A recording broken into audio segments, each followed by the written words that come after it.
ข้ามแล้วนี่นะขึ้นไปเรื่องการขึ้น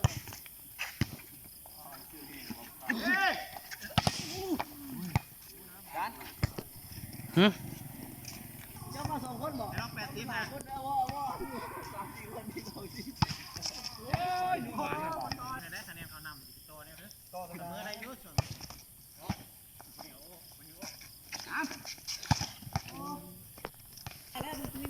เป็นตัวเป็นตัว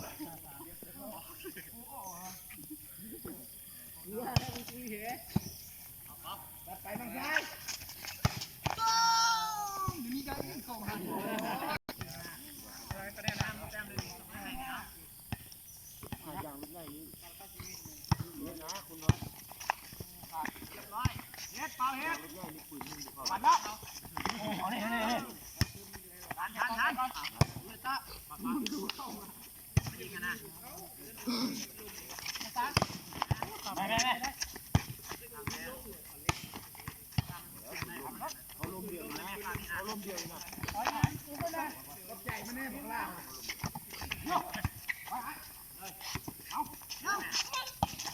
โอ้ยยังม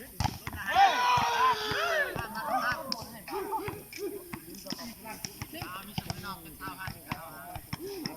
ได้ดีได้คนนั้นจะเล่าเลยไอ้พ่อดูขายมันชุดมีดีมาที่อ๋อ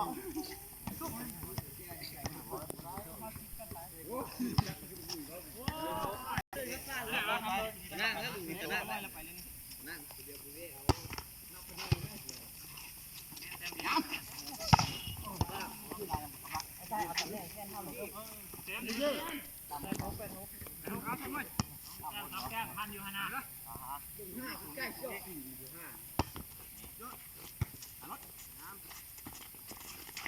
โอ้ยบ้านบ้านเข้าไป3,000นี่นะคะแนนยังนำอยู่แต้มนึงขนาดนี่โน้ตยัง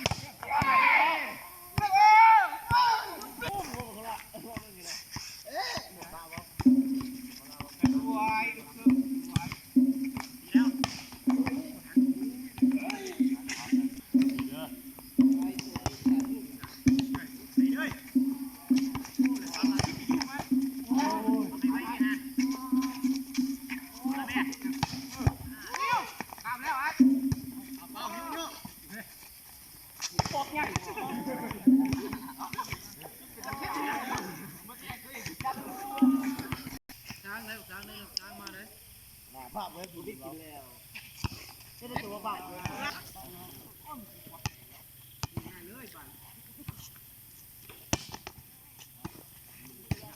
านยอดไหม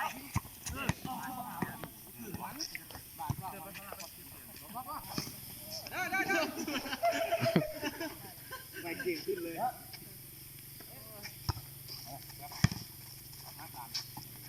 ยังเอาลางนี่นักอะไรนี่นะดีเลยตีปักเอาดิสับตุ้งเหรอ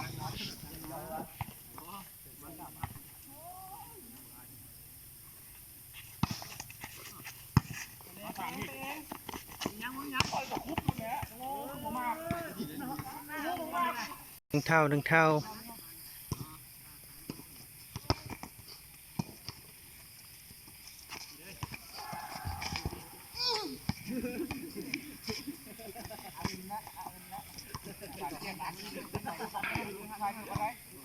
บ้านพี่น้องบ้านเดียว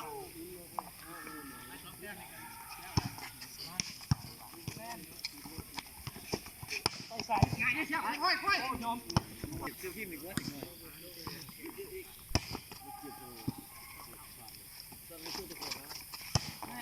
มาบนไหมอายุ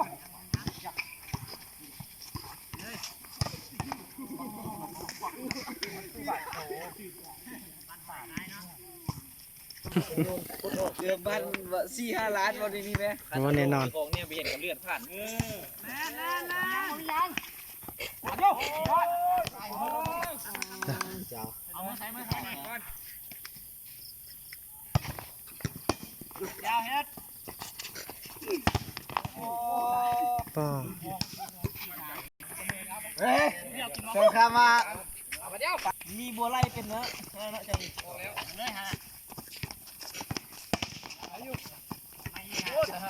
ทีมนี้เขาก็ตีได้จุ๊ยทีมจะมอง